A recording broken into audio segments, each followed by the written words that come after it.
অনেক দিন পর বাড়িতে আনা হয়েছিল কই মাছ।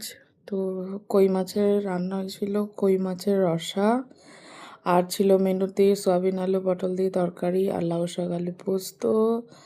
পটলও অনেক দিন পর খেলাম, গরমকালে বোধহয় ফার্স্ট পটল। এই যে পটল রান্না হলো, এবার কিছুদিন পর থেকে শুধু পটলই থাকবে মেনুতে। মানে পটলের কিছু না কিছু পদ থাকবেই বাড়িতে, এটা আশা করছি বন্ধুরা। তোমাদের অনেকের বাড়িতেই হয়, তো কার কার বাড়িতে হয় তোমরা জানিও। আর চিংড়ি মাছের মালাইকারিও ছিল।